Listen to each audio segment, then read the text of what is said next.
This is W.T.F. Nation Radio. Oh, you gotta give it better. Spit on that day. Oh, you gotta give it better. Spit on that day. Spit on that day. W.T.F. Nation Radio. W.T.F. Nation Radio. Spit on that day. Spit on that day. Spit on that day. What can I say? Did the car work up this day? What can I say? Did the car work up this day? This day, work up this day, work up this day, work up this day. You gotta give it better. Spit on that day. Oh, you gotta give it better. Spit on that day. Spit on that day. Spit on that day. The voice of U.S. Army, WTF Moments. This is WTF Nation Radio. Spit on that day. I love you, Pookie, forever. WTF Nation Radio. WTF Nation Radio.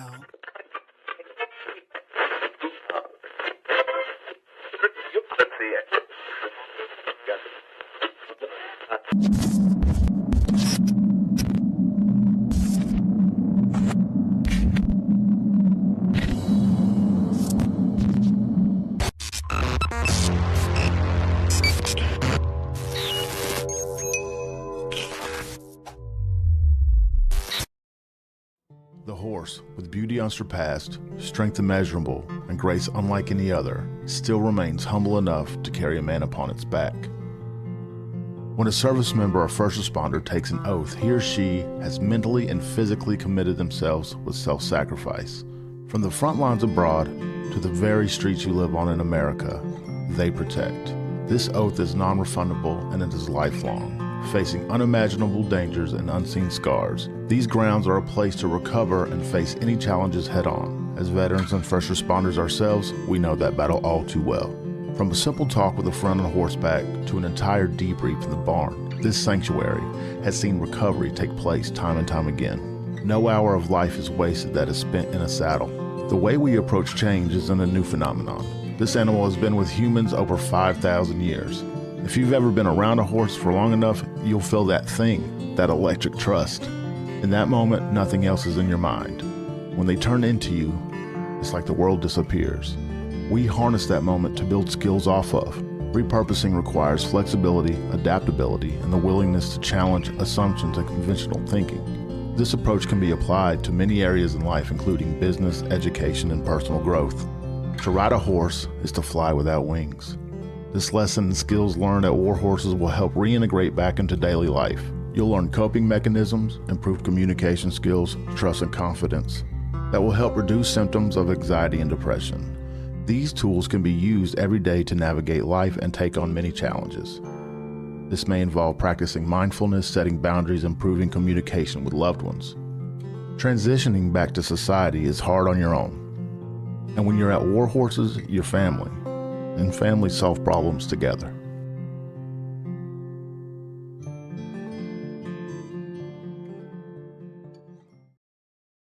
Everything stated on WTF Nation Radio is to be considered the opinion of the person that stated it, and not an official representation of WTF Nation Radio or U.S. Army WTF Moments. Price does not include tax, title, or license. Some assembly required. Each item sold separately. Batteries not included. Objects in mirror are closer than they appear. If conditions persist, contact a physician. Individual results may vary. Keep out of the reach of children. Avoid prolonged exposure to direct sunlight. Keep in a cool, dark place. And Please enjoy the show. Shots. Hi, this is President Joe Biden, and you're listening to Friday Night Freedom with Kaz and that lady. People buy views, I know it's old news, but also bad news for everybody. People buy views, I know it's old news, but I got bad news for everybody. Holy water is no juice, but I know us Jews, we don't like to lose to anybody. People buy views, but I don't buy views. Don't dare Yeah, what's going on, everybody? Welcome to Friday Night Freedom. My name is Kaz. This is a presentation of United States Army WTF Moments on behalf of U.S. Army, WTF Nation Radio. That's what we are. What's going on, everybody? James Cannon's here. Baconator's here. What's going on, man? Oh, man. Heath Barlow just popped in and said hello. And what the only thing we're missing tonight is Mom. she's not here. Mom's not here. She's having sick kids in the family suck. I mean, they don't suck. It's just, it sucks because they need extra care and extra, a little bit of extra taken care of. So mom's not going to be joining us tonight. Tonight it's a special night for me. This is going to be my last broadcast, at least for the foreseeable future. I'm sad to go. I hate to go, but I've got things going on in work that are going to occupy most of my free time. So I'm not going to have time to do shows. I'm not leaving the station unless I'm told to leave. So I'm going to be here. I'm just not going to be doing live shows. That's fine with me. There's lots of work to be done to keep the wheels greased on this really great radio station. So I'm going to do my first half of the show, which is just going to be just regular, like they always are. And then I'm going to take a short break. And then after that, I'm going to sign off. I'm going to be, I'll be sharing a little bit of nostalgia and things that I love the most.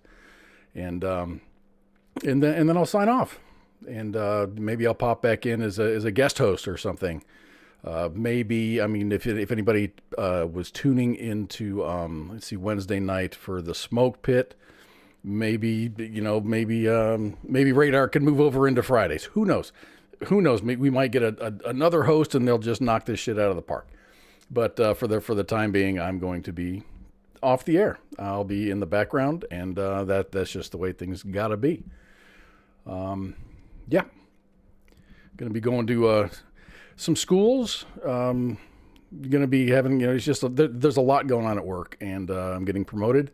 And in order to be promoted, I need to be trained. And it's one of those things where you make a name for yourself, and you have a good reputation, work ethic. I can think on my feet. I can learn pretty quickly. And, you look at the job openings, and then you kind of say, hey, I think I want to do that. Chanel, what's going on? I really butchered that name. Chanel? I think that's right. Anyway, what is the answer's always no unless you ask. So we had, performance evaluations, and, my boss is like, after this, pay increase, there's no more headroom for you here. I'm maxed out, and in order to,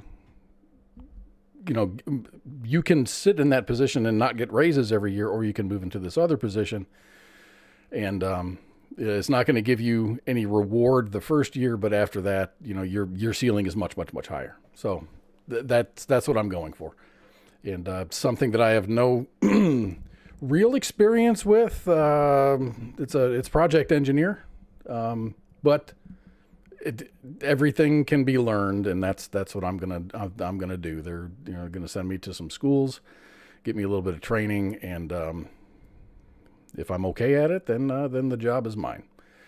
So that's what's that. So anyway, so many folks were asking about mom. Mom's not going to be here tonight. I can put up her name, but she's not here. So mom's not here. But yeah, interesting days in the news. Big news was yesterday, or last night rather, the debates. I did not see the debates, so I cannot comment on the debates and how they went. I think they were 90 minutes long ish. I've heard that Jeff Fowler says that I sound like Biden just because I'm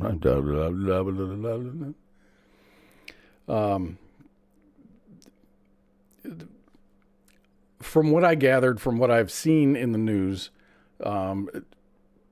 Joe Biden didn't do very well. He started out, according to what's her name, Rachel Maddow, he started out slow and then got better toward the end. Donald Trump started out strong and then kind of faded away toward the end. Oh, thanks, James. Thank you, James. I really appreciate it. Wayne Baconator said he watched The Simpsons. Better candidates there anyway. So the big news was the debate last night between our current president, Joe Biden, and former president, Donald Trump. I do have an audio summary of kind of what happened. Let me see if I can pull that up real quick. I know you are, but what am I? Where am I? China. I'm 1,100 years old. I served in World War I. And I'll be hunting illegal aliens with a fishnet. I was a hunter-gatherer. We are renaming New Mexico to No Mexico, by the way. Gee, Mr. Wilkins, I'll take 2 milks for a nickel. You're ugly, you're old, and you smell like hamsters. As far as America is.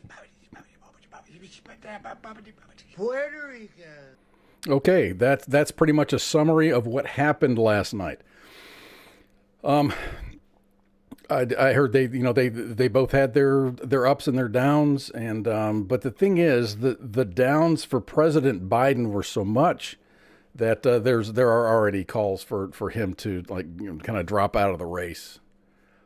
He says he's not going to, so we'll see what happens. And so here I kind of wrote down some thoughts. So here it is. My personal opinion is that nobody needed to see any of these 2 debates to make their choice. Everyone's mind has already been made up. I think, and this is just my opinion, that the debate was allowed in order to showcase the cognitive decline and frailty of Joe Biden. Why? In order to justify, to have the DNC justify removing the Biden-Harris names off of the ballot and installing another pair of names, probably including Gavin Newsom. I think it would be a great idea after these next 4 years, no matter who wins, to have a serious discussion about allowing anyone above the age of the full retirement age of 67 to run for president. The next 4 years are going to be a shit show. Again, my opinion. But I did look at some data, and I'm just going to throw some of these things out of here. All this data was taken from a website called projects.538.com. 538 is spelled out. If President Joe Biden wins, he'll resign or be removed. In my opinion, I don't think there's any way that he can make it another 4 years.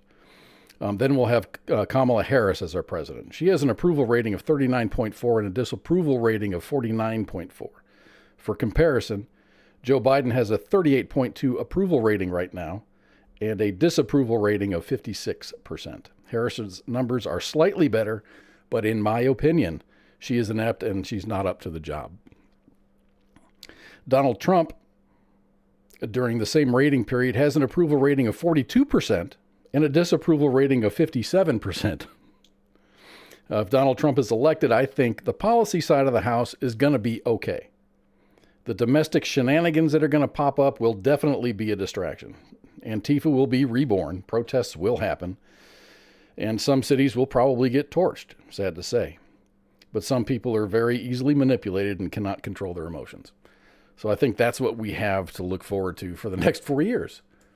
An inept president or someone who tries to get the job done, but there's just a bunch of these roadblocks and distractions thrown in their way. Patrick Lose says, anyone know the average age of a sitting world leader over the last 5 or 10 years? That I don't. I do not know. They're old. I mean, the leaders are generally the older and wiser,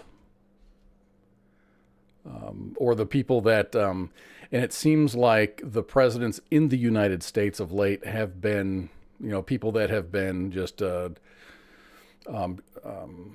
treasure to their particular party. We are a 2-party system. We do have, there are independents running, but dude, when you gather, 3% max during an election cycle, it's not really real. So even though we have more than 2 parties running, it is a 2-party system. The 3rd party or the 4th party or whatever else is running is just meant as not a distraction, but it kind of siphons votes off of another candidate. Kind of like Perot. Perot siphoned a bunch of votes off. a lot of votes off, actually. And then George lost. So, it's really, politics is just funny. It's, and I don't even want to go down the road of the president's really not the president. He's not making the decisions. I guess in this case, for this particular president, I don't know. I don't have any firsthand knowledge, but it just seems to me that President Biden is so mentally compromised that there are, just other people that are making the decisions. And that's just the way I feel. I haven't seen any evidence to contradict that. So I'm going to maintain that position until I'm proven wrong or there's some other evidence that came up. So we're 5 months away from election day, I guess, 5 months and a couple of days. So it's going to be kind of crazy. It's going to be interesting to see how the DNC handles President Biden's performance in the debate, and it would be interesting to see how they handle it, what they can do. And there were a couple of stories that popped up, just asking the question, what can the DNC do to not have Biden run? I think the first step is to convince him to step down. The second thing, can the DNC recall their he's the nominee. They're the nominees. Biden, Harris they're the nominees for president, but the convention hasn't happened yet. Can they recall their delegates and then just kind of redistribute them, or have the delegates vote again? And then, then they would choose someone like, and I'm just, the cameras were on Gavin Newsom last night, and him and his slick back hair. Would it be him? Would it be, Gavin Newsom and Big Mike? Michelle Obama? I don't know. I don't know who they would throw up there. Who would be? First of all, you would be upsetting the delegates who have already committed. So you'd be just saying, no, you don't really need that, and they take their delegates back, and then they just kind of convince them to put in someone else. I think that if they did put in someone else, I think that the race would be a lot tighter. Right now, if it's President Trump and whomever he picks as his vice president against Biden Harris, I think it's going to be a real ass whipping. I think if they replace Biden and Harris with somebody else, then I think it'll be a lot closer race. Now, another option is President Biden resigns. Kamala Harris becomes the president, and then, wow, my mind just took a blank, but someone else is going to come up and step into that vice president's slot. But that right there would be a whole procedural distraction for the campaign or for the DNC. There would be a whole, they would have to, I think they would have to get that person confirmed, right? This has never happened in my life, so I really don't know how it's going. James Cannon said their issue is timing. They need time to switch all of the money to someone else. Yes. And if it goes to the convention, they might be stuck with Joe. Yes, I think, yeah. But I'm not sure how the convention works. I really don't know. I'm ignorant as far as the way the convention goes, but I think the delegates have to reconfirm their vote during the convention. So if they change their mind, what's to say? I don't know. Yeah, they would need time to seriously switch gears. Oh man, Baconator. We need Camacho. Dwayne Elizondo Mountain Dew Herbert Camacho should run for president at this point. I love that movie, dude. I love that movie. Welcome to Costco. I love you. So anyway, enough about politics. We're going to talk a little bit about gas. farts and fuel. But right now we're going to talk about temperature. What temperature, let's say it's blazing ass hot outside. What temperature do you keep your house at? And I think there's 3 different categories. When you're home doing things and stuff, when you're away from home and you're at work and there's no one in the house, and when you're sleeping. My personal, and I'll explain these temperatures later, but when I'm at home, I like it, 74 degrees, that's fine. I got the ceiling fans running, that's great. When I'm away, I usually pop it up to about 78 just because I'm not here and I'm the only person that lives in my house. So I don't really need to air condition. I don't need the comfort, but I do like to keep the humidity down. So 78 seems to work pretty well. When I'm sleeping, I pop it down to 69 degrees. I like it cold when I sleep. So those are my personal temperatures. But we've got thermostat recommendations, 78 when you're home, 85 when you're away, and 82 when you're sleeping. And plus if you live in a place that's humid, you really need that air conditioner running. Ceiling fan's not going to do that. Now I know if you're living in a very dry climate, you have the, what do they call it, swamp coolers. Like if you're in the Phoenix area or New Mexico or whatever, it doesn't get that humid there, so you don't need all of that. Okay, now Patrick Lowe says it depends that if I'm at a place that I have to pay for it or not. This is a little bit crazy because I just went through a renewal for my my power company. I was locked in for 3 years. I was paying like 11 or 12. It was like 12 cents. Let's call it 12 cents per kilowatt hour. And it was just a straight, it's just a, no fees or nothing. It was, just straight, 12 cents per kilowatt hour. My typical, and I don't use a lot of electricity, house is 1,100 square feet. First thing I did when I moved into the house, new insulation in the attic, changed out all the doors and windows. And that's about it. That really, the doors and windows that were on the house were installed in 1984 when the house was built. So I had those all changed out. It's all brand new. And that helped out a lot because when you buy a house here, and I've never bought a house really anywhere else. I did it in Ohio, but here in Texas, you get to see and you can pull up like old electric bills, old utility usage to see kind of how much is it going to cost me to live there.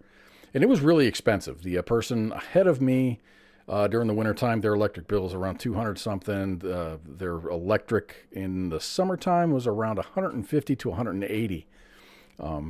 After I made all of those improvements in the house. Oh, I also got a brand new air conditioner with a heat pump. That also helps out a lot. What's up, Ranko? So just changing out the air conditioner was huge. It was a huge improvement. I went from like a 12 SEER to a 16 SEER. Very, very efficient. And I also put a slow start system on there. So I'm just, my startup current is like 20 amps and my run current is between 4 and 5 amps. It doesn't use a lot of power. So I run it a lot. The thing is with my electric company, it's now, they changed it. They changed their rates. So now it's 13.6 was the best that I could get. So I'm paying 13.6 cents per kilowatt hour. I use around 1,000 to 1,100. If I use below 500 kilowatts, which usually happens in the wintertime, because my house is very well insulated, I don't need to run the heater. But if my usage drops below 500 kilowatts, then my price per kilowatt goes up to like 19.9 cents per kilowatt hour because the power company is no longer going to be losing money.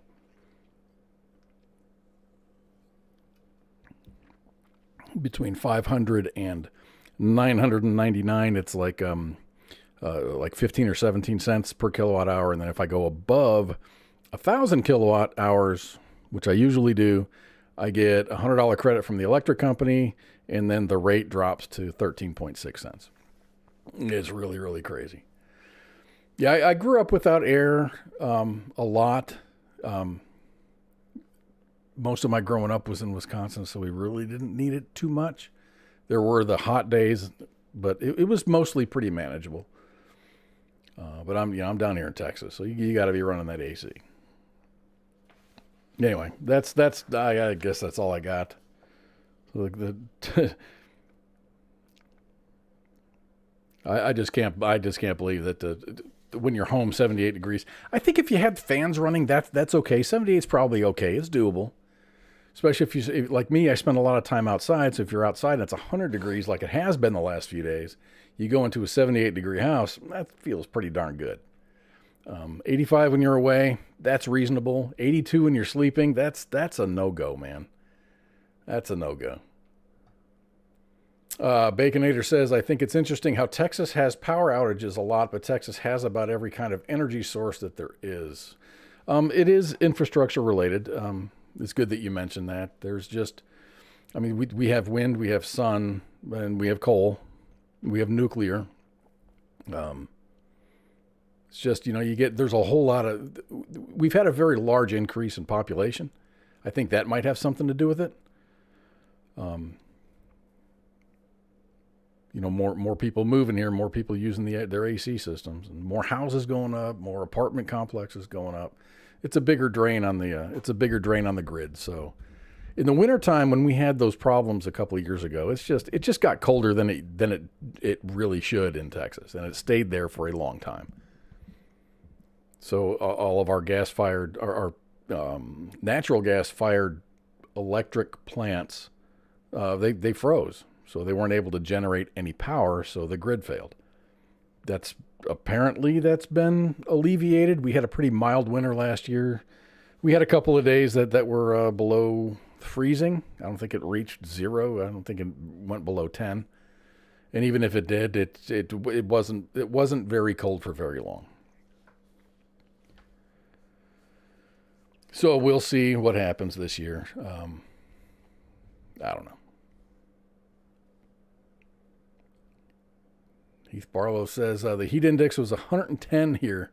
I think the problem is here as far as the heat goes. I'm in the north central Texas area, Dallas-Fort Worth. What happens, or what the problem is when the temperature doesn't go below 80 at night. It just makes that next day so much hotter. So we were like at 100 or 102 yesterday, but it didn't get down below 82 degrees outside. And then you start the day, it might drip down into the high 70s, but then as soon as that sun pops up, it gets hot pretty quick. It doesn't give the atmosphere time enough to cool down. So let's talk about some fart tax, and you might laugh. You might laugh when I say fart tax. In an effort to reduce greenhouse gas emissions by a whopping 70%, Denmark has introduced the world's first fart tax on agriculture. This requires farmers to pay for the greenhouse gases released by their sheep, cows, and pigs. So according to CNN, livestock farmers will be taxed between $43 and $108 per head of livestock per year. So I guess they did the math. They're like, a cow on a typical day does this much burping and farting, and sheeps do this much burping and farting. Someone actually went out there and measured burps and the weight of methane in their burps and farts. Would you like that job? What do you do? I measure burps and farts.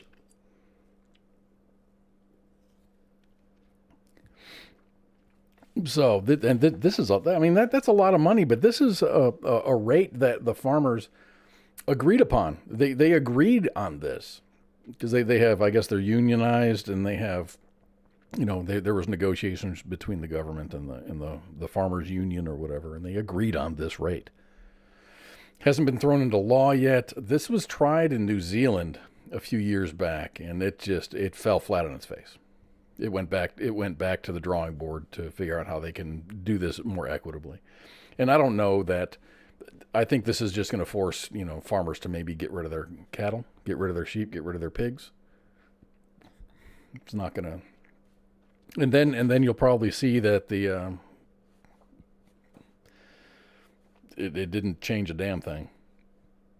We've got so many freaking cattle in the United States. Imagine having 1 million head of cattle, and you've got to pay, $108 per head of cattle for carbon offsets or whatever they call that shit.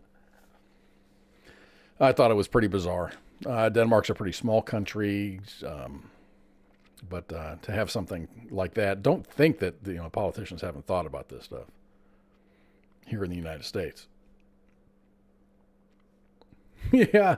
What about all the tax on private jets to environmental conventions, or like Taylor Swift? There's a what is that? Me and Pookie talked about this guy, the guy that just makes little funny cartoons, and it's about Taylor Swift. She walks out of her house, she gets into her jet, she flies to freaking Starbucks, and then she flies back to her house. but there's whoever that person is that tracks the ADSB traffic, or who knows whatever her code is for her planes, just looking at her flights, just really, really short flights, from somewhere in Kentucky to Nashville, which is like less than an hour. Nuts.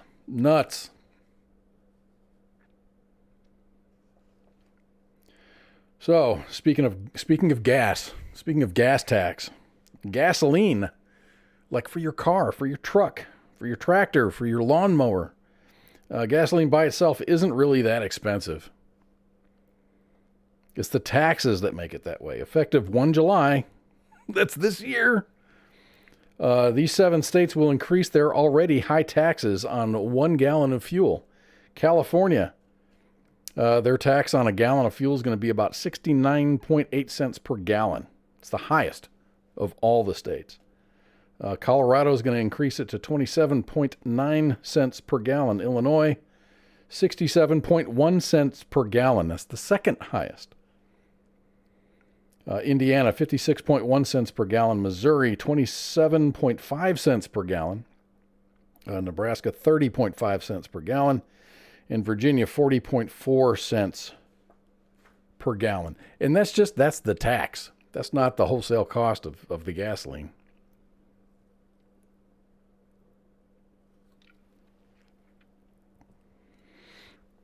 So funny that, that there's this big push for electric vehicles.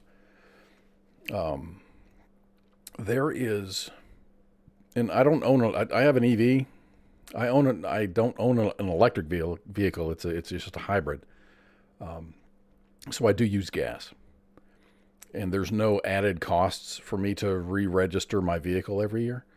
But I've heard that if you have an all-electric vehicle, a plug-in electric, there's like a $400 surcharge per year to register your vehicle because you're not paying the gasoline taxes. The government needs to recoup that money somehow. You're not paying those gas taxes, so I don't know that I don't drive very much, but I don't pay $400 worth of freaking gas tax a year. That's nuts, man. I don't know how the, someone just sat at a conference table and they're like, man, these numbers look good to me. They just, do a little bit of math and average things out and say, yep, $400 seems good. Everybody agreed? Yep. Nobody gets to vote on it because it's a committee and it's an unelected committee of people. So yeah, that's about it as far as that goes, man. That's just nuts, dude. Gasoline. And we, for a while, and I think this was maybe a Biden administration thing, they gave, gas prices went down, like, largely. I was paying, it was down into the high ones, 193, 195. And then it just like overnight it peaked, or it popped back up to what I just put gas in my car today. What was it? $2.15. I want to say it was like $2.15 or $2.16 or something like that per gallon. I know that like the average is $2.50. Some places are a lot higher. Of course, the more taxes you pay.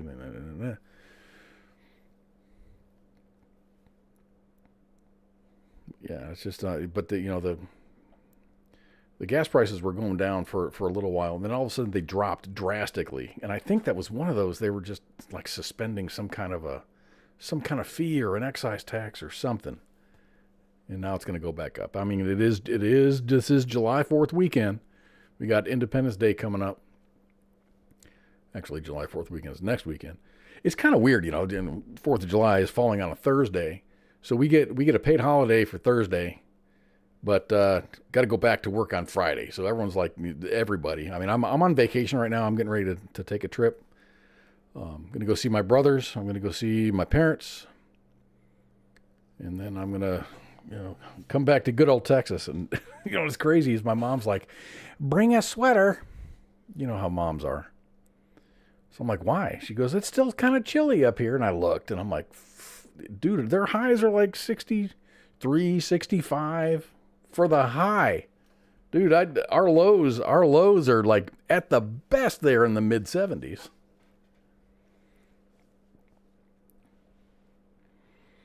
Hey, those are nice words, David. I appreciate it. He said, hi, Kaz. I know it's your last day. I'm checking in to say it's been a pleasure having on W.T.F. Nation Radio these last few years. Wishing you the best of luck on your future endeavors. I appreciate it, man. But don't forget that we got shows 6 nights a week.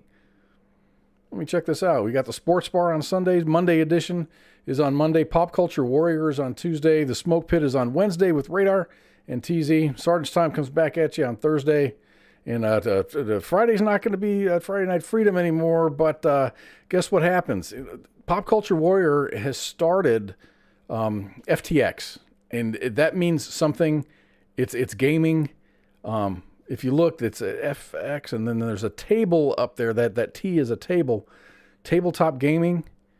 And he's going to be doing that on what was my off Fridays, like tonight. So tonight he's doing tabletop gaming. If you go to Pop Culture Warrior tonight, he's doing gaming right now. So after I get off here, I'm going to be heading over there to go and check out Mike and the boys doing gaming and stuff. But yeah, we don't just have a show on Friday. We got shows all the time, and you're always welcome. Everybody's always welcome. Tell your friends. I think we've got a great radio station that has a lot going on, and it's something that fits for pretty much everybody. So yeah, David, I definitely appreciate you being here, and everybody.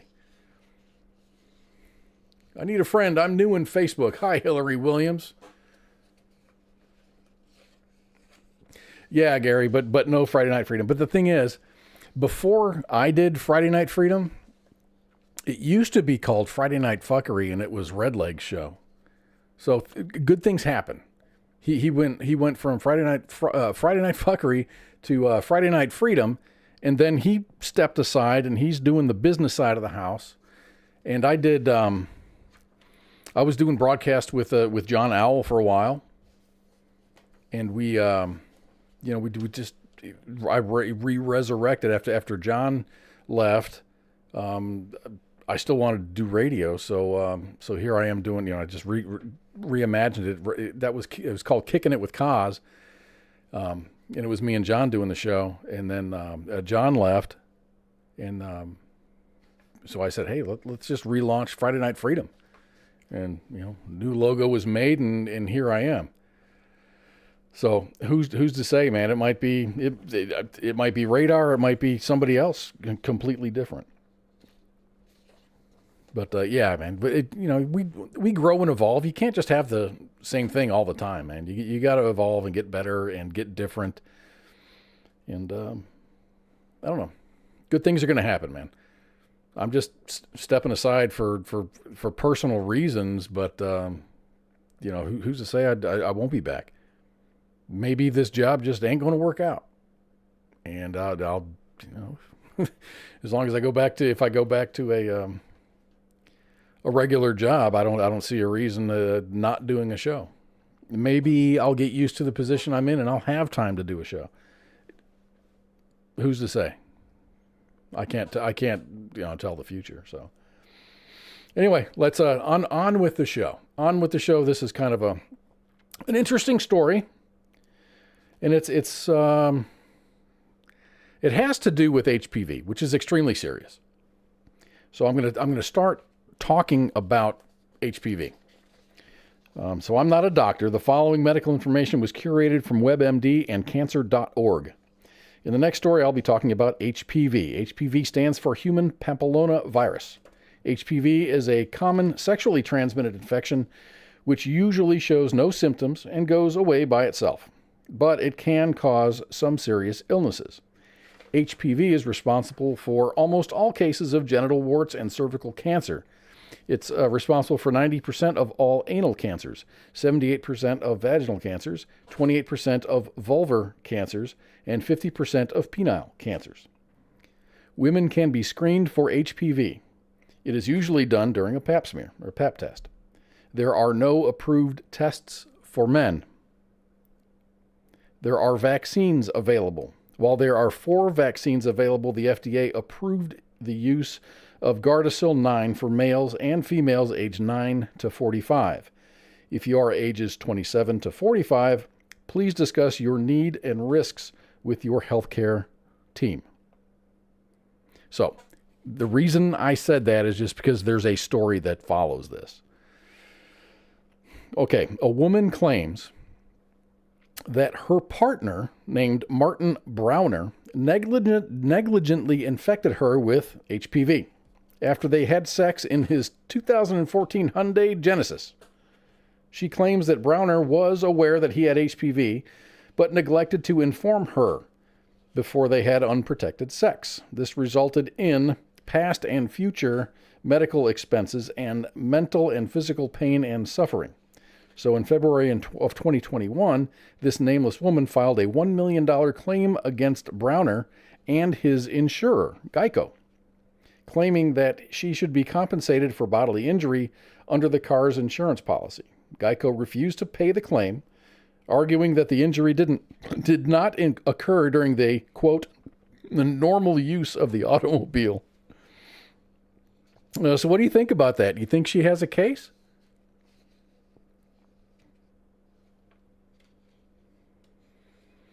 I personally don't, just because I think there's so much abuse of the legal system. You can sue anybody for just about anything these days. And, it's all in the wording. And I think that's what she's kind of hanging her hat on.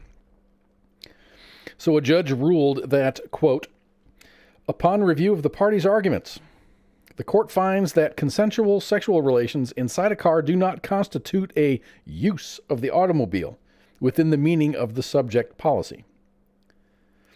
But this woman and Browner appealed to the Eighth Circuit Court to have the district's court decision reversed. The couple contends that the language of the insurance policy was so broad as to justify her injury claim stemming from her HPV infection and subsequent development of brain cancer. Their brief cites how a Missouri arbitrator awarded somebody $5.2 million, finding him liable for negligence. Mo and Browner engaged in sexual activity in the Hyundai Genesis at least once as of December of 2017. She claims that and we're just going to restate whatever the case was. But under the Geico auto policy, bodily injury means bodily injury to a person, including resulting sickness, disease, and death. That's the actual text in the Geico insurance policy. Mike Braithwaite's here. What's going on, man? He says, hello, all you slackers. So I don't know, man. I don't know. I mean, my logical brain says, no, she doesn't have a case. But Lawyers can work some magic, man. Lawyers can definitely work some magic.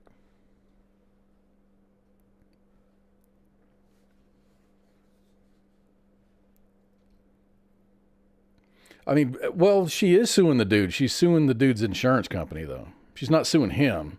She's suing the insurance company because she received bodily injury in the car that was insured by Geico. So I see the logical jump there. And this is personal injury money. So even if she does get a settlement, it's going to be tax free. I'm kind of well versed on settlements because I accepted a settlement and it wasn't employment related and it wasn't bodily injury related. So I had to pay taxes on money that I never received. Pretty cool, huh? So there's probably most of you out there that live in states that are marijuana friendly recreationally. Texas is now a state that is a medical. You can use medical marijuana here if you have a prescription, but you can't go to a dispensary and buy something like a liquor store. It's not recreationally available. Here's the map. The mapola here of excellence. Red means completely restricted. Blue means medical. Green means everything's legal. It's recreational and medical. So if you look at California, California's completely green. But California, were they one of the first? I think Colorado was the first to make it legally recreational. But California was the big one. It's like the most populous state. And there was this, I mean, they got, Humboldt County is there, and it's just like, it's like the pot haven. That's like the mecca for pot growers is California. It's not my thing. It doesn't mean that I don't support legalization. I do. I think it ought to be legal across the board. Regulate it, tax the shit out of it at about the same level as alcohol. And at the same time, do some medical studies and figure out, everything that it does to the human body, both good and bad. They do it with cigarettes. I mean, do it with marijuana too, please. It's been has it been descheduled?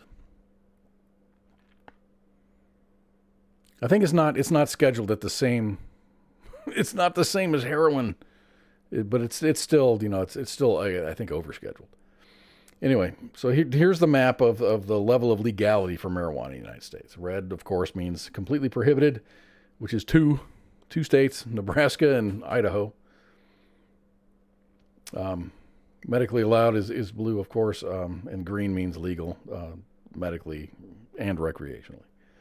Anyway, Vince Ning, who is the CEO and co-founder of Nabis, who is California's largest pot distribution company, which interacts with every single pot retailer in the state, says he looks across California's legal weed industry and he sees a market in a very long, drawn-out freefall. So I read that paragraph and I'm like, why? He says it's like a wave crashing in slow motion.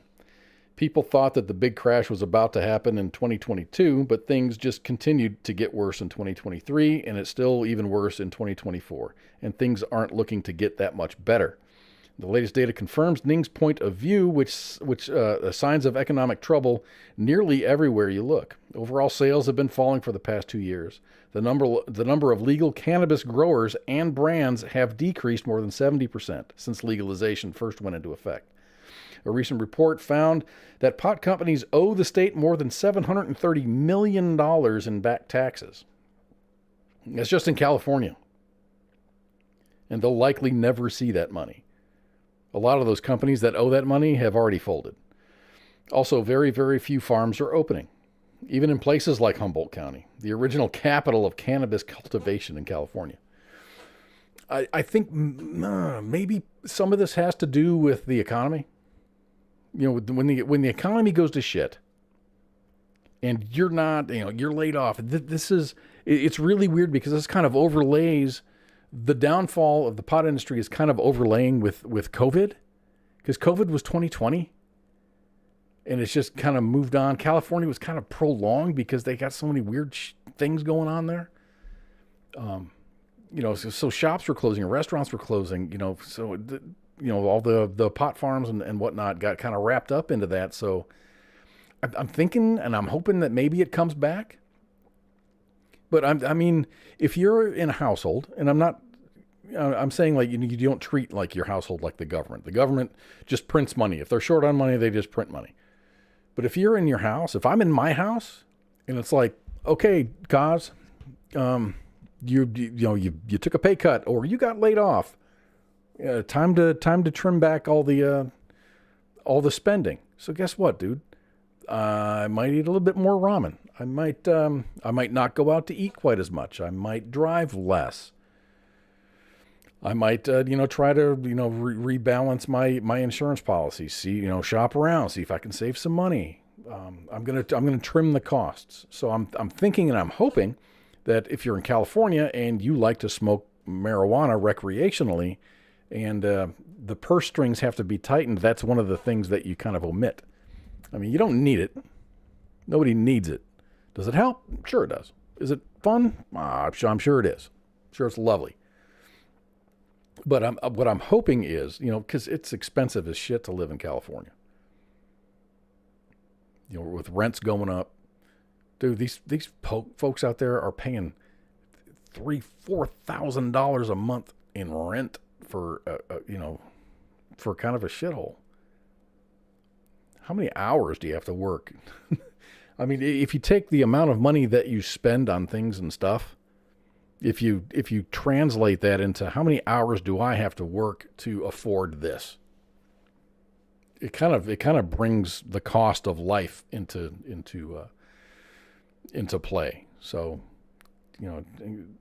it helps. It really helps. That kind of opened my eyes when I did become an independent adult and doing adult things, is to translate the things that you want into how many hours do I have to work in order to afford these things. And that, it kind of puts things into perspective. California had such a great opportunity with the legalization of pot. Lots of revenue for the state, lots of revenue for businesses. It was going to be a great thing. I think Colorado is still doing it pretty well. Montana just got it. New Mexico just got it. Who else was new? Missouri?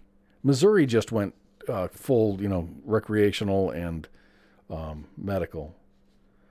It just seems to me that it looks like everyone's getting greedy. It's not just the business owners, but the government.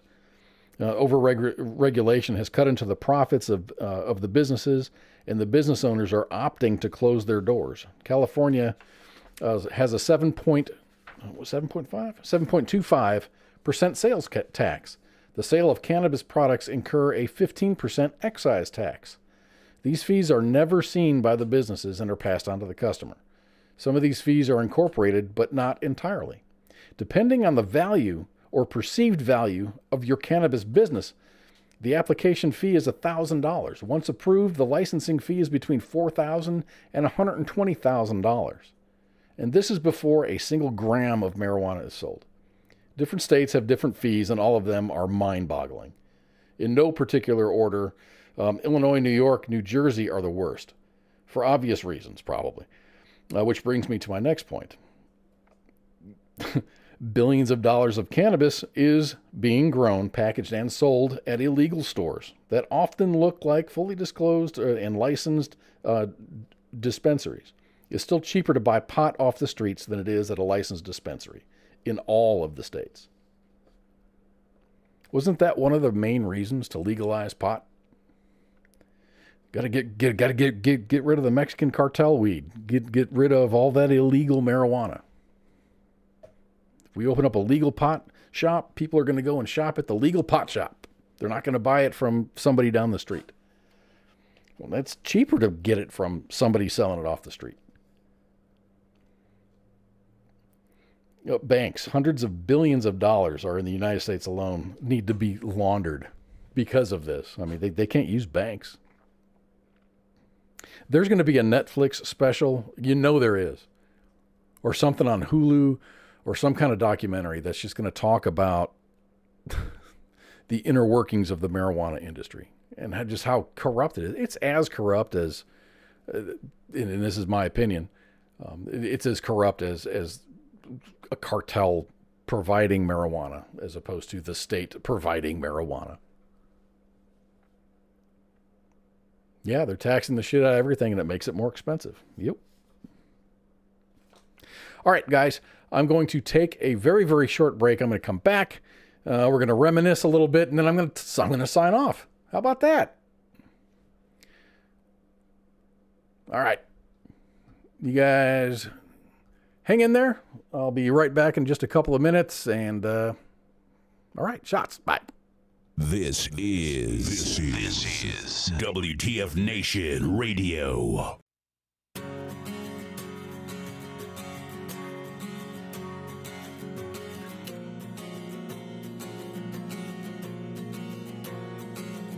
I think the hardest part of being gone is knowing you're alone tonight. I wish I was by your side. This road I'm on, it has no end in sight. I'm feeling so alone tonight. I wish I was by your side, 'cause I need you. Do you need me? And I can feel you from miles away, as these white lines, they guide me tonight, in all directions, but where I wanna be. So save me, 'cause I can't save myself. I'm waiting, I think I need some help. I know I left you mid-September, summer's gone and the leaves are falling up again.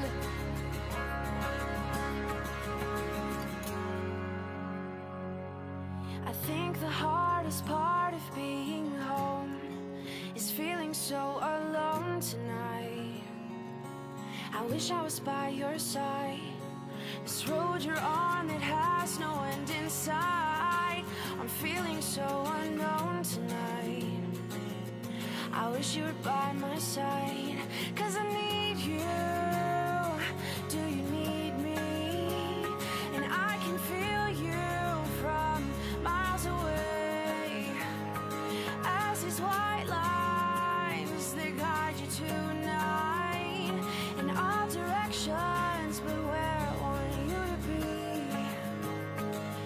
Please save me, 'cause I can't save myself.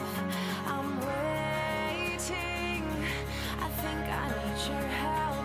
Oh, I know you left me mid-September, summer's gone and the leaves are falling off again.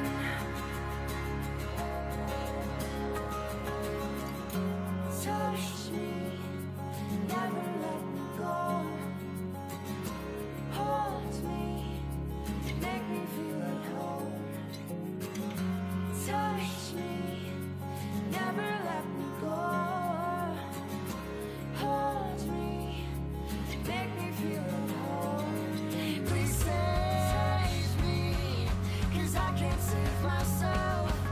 I'm waiting, I think I need your help. I know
This is Randy Couture, and you're listening to WTF Nation Radio.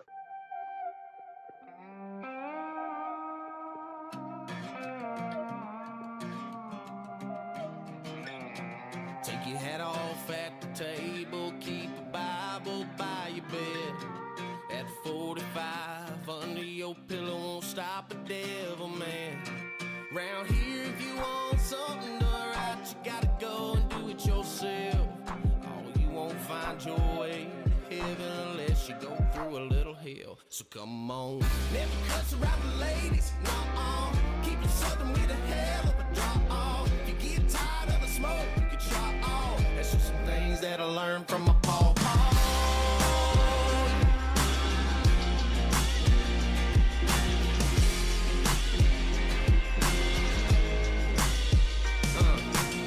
Pick up bad habits if you ain't ready to cut them loose. If you talk more than you listen, you'll never know more than you do. Yeah, the dollar and the devil live together somewhere in hell. Out there fishing that lake of fire, boy, you don't wanna end up there. Nuh-uh. Never cuss around the ladies, nuh-uh. Keep it southern with a hell of a draw. If you get tired of the smoke, you can try all. That's just some things that I learned from my Paul.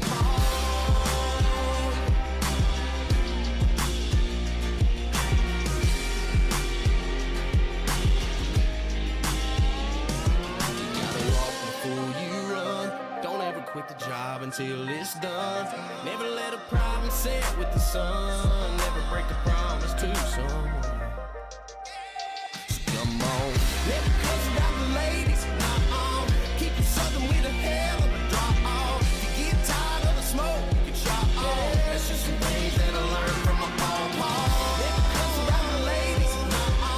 Keep it southern with a hell of a draw. If you get tired of the smoke, you can try all. That's just some things that I learned from my Paul.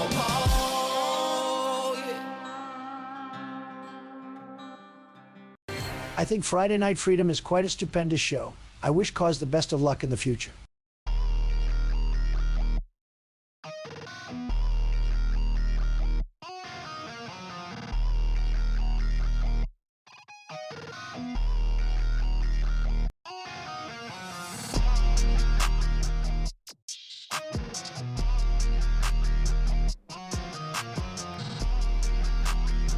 All right, we are back for part 2 of Friday Night Freedom.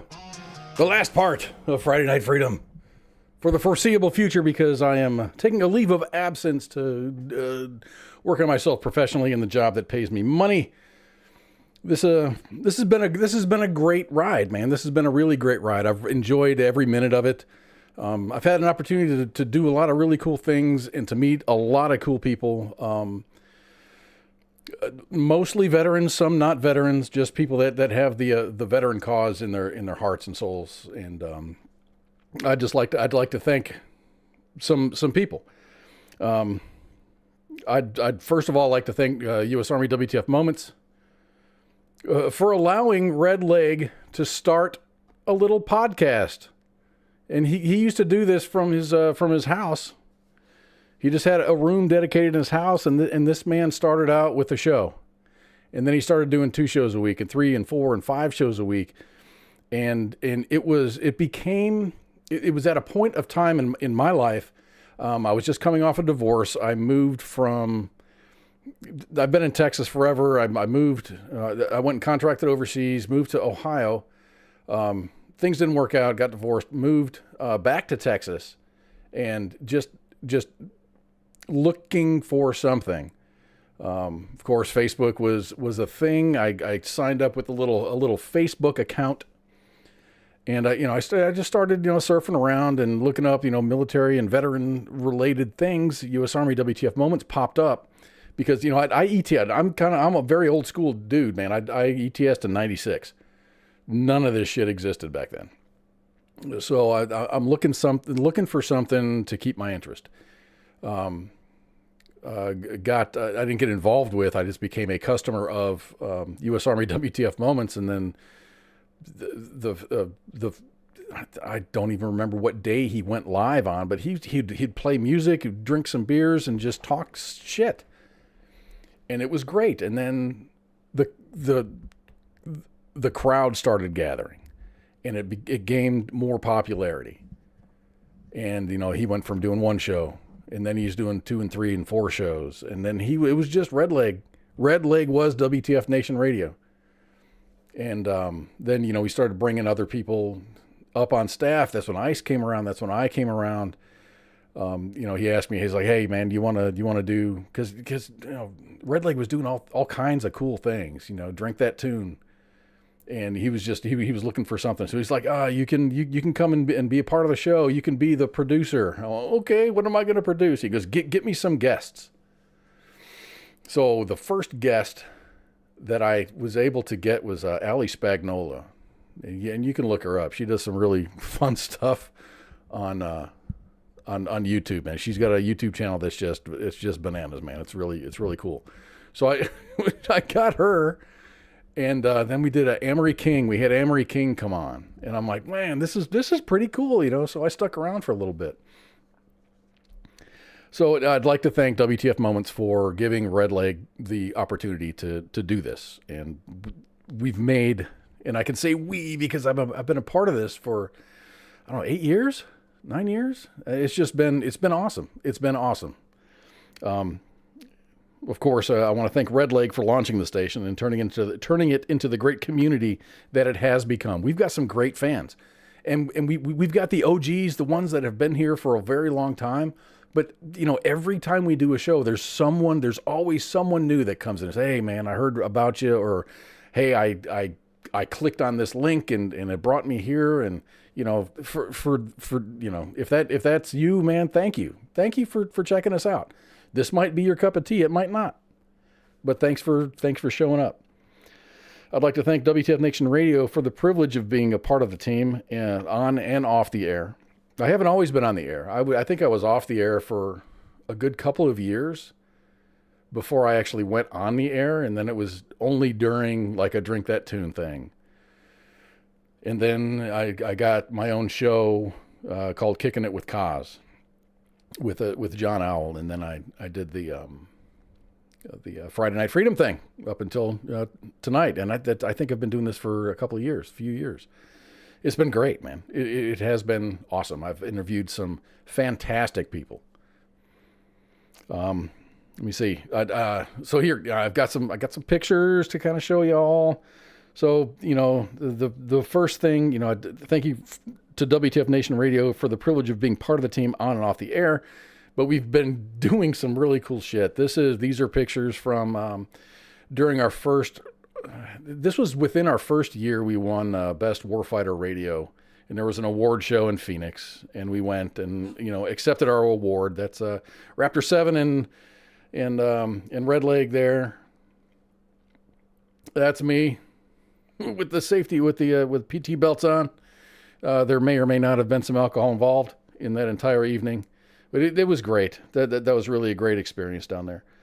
So after Phoenix, we're just going kind of chronologically. We did Freedom Fest in Boulder, which was a fantastic experience. I think the main page, U.S. Army WTF Moments, they ended up renting out or like Airbnb an apartment in the uptown area of Denver, and we packed that full of people. And it was just great. And we did we called it the Freedom On Fest. And it was kind of hey, we are veterans and this is what we do. So we did this, we didn't do a show there. We just kind of, and I say Red Leg ended up, he relocated WTF Nation Radio Studios to Boulder for our first real, on-site, or off-site broadcast. This is the first time that I ever met Mom and Spanky and Pi. Matt Best, Evan Hafer, and Eli Cuevas were there shortly after Black Rifle Coffee Company started experiencing success and monumental growth. They were there. Gold Star spouse, Rachel Richardson was there. It was awesome to meet her. What a great lady. Mindy Robinson, and we later got Randy Couture on the air, which is her husband.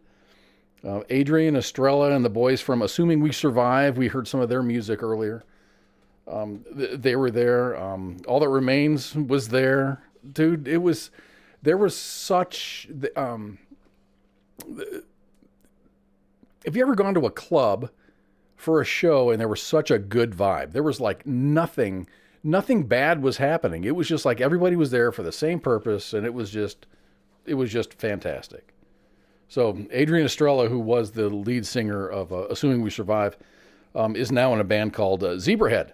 So if you want to hear Adrian do his thing, check out Zebrahead, man. They're a great band.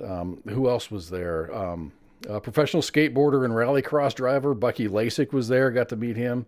Brandon Saller, who was the lead singer for Atreyu, was there. D-Max was there. I got to meet D-Max. And Doc Madness was there. Got to meet him. And many other veterans and veterans organizations.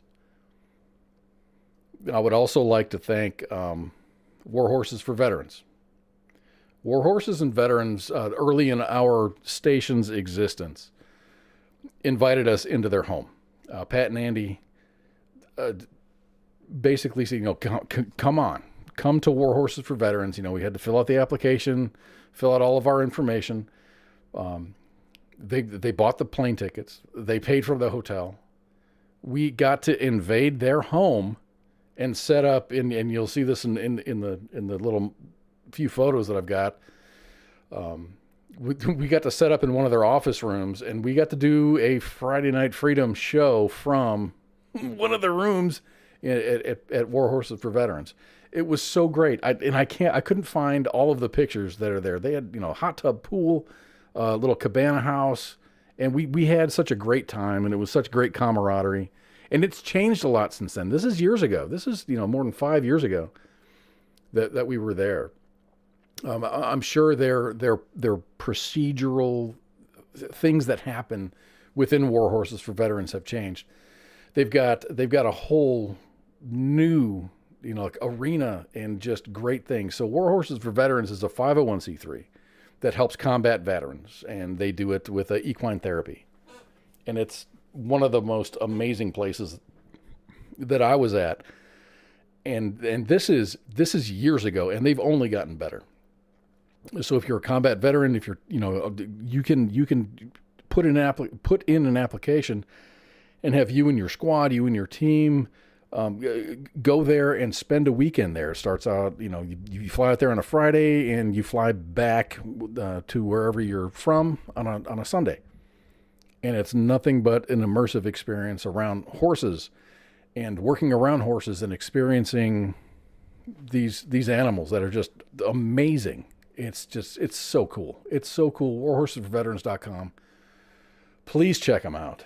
And with that, I just want to say that, thank you. Thank everybody for putting up with me. I'm not a professional broadcaster. I'm just a dude with a computer and a microphone and a camera. And I show up and I talk shit, and sometimes it makes sense, sometimes it doesn't. And I appreciate everybody, putting up with me. And the station is great. We've got a lot of great shows. And I just want to tell you, this Sunday is the Sports Bar Mondays, the Monday edition with Ice. Pop Culture CQ comes on Tuesdays. Smoke Pit with Radar and TZ is on Wednesdays, and Sergeant's Time is back on Thursdays with Ice and Spanky. And this is me. I'm kind of waving goodbye, man. But hopefully, at least on every other Friday, you're going to see FTX. FTX is going to be there, so check out. Go to Pop Culture Warrior on Facebook, and he's probably got the live video already pulled up. So give him a like if you don't already have a like on his page, and then click the notifications for whenever he goes live. Anyway, I thank you very, very much for your patronage, man. I love you all very, very much.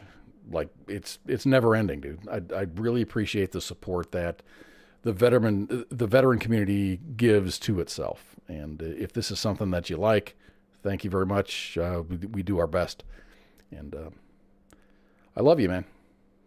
Take care of yourselves, and I'll see you when I see you. my friend came to the door. She said, well, I was on the phone cooking me and my baby some breakfast. And she said, hey, something wrong, it's popping. I said, what? She said, yeah. I said, no. So the girl come downstairs. She come out her apartment with her baby with no shoes on. I said, oh, girl, it's cold outside. She said, something ain't right. I said, oh, man. She said, oh, man, the building is on fire. I said, no, what? I got my 3 kids and we bounced out. We ain't gonna be in no fire, not today. The voice of U.S. Army, WTF Moments. This is WTF Nation Radio. Oh, say, can you see by the dawn's early light what so proudly we hailed at the twilight's last gleaming, whose broad stripes and bright stars through the perilous fight. Oh, the ramparts we walked were so gallantly streaming, and the rockets regular upon spur, singing out, yeah, through the night, that our flag was still there. Oh, say, does that star-spangled banner yet wave? Oh, the land of the free and the home of the brave.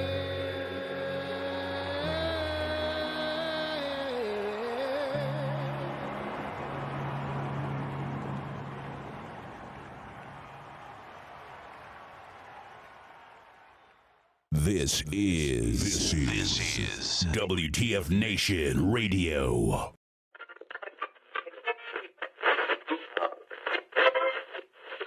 Let's see it.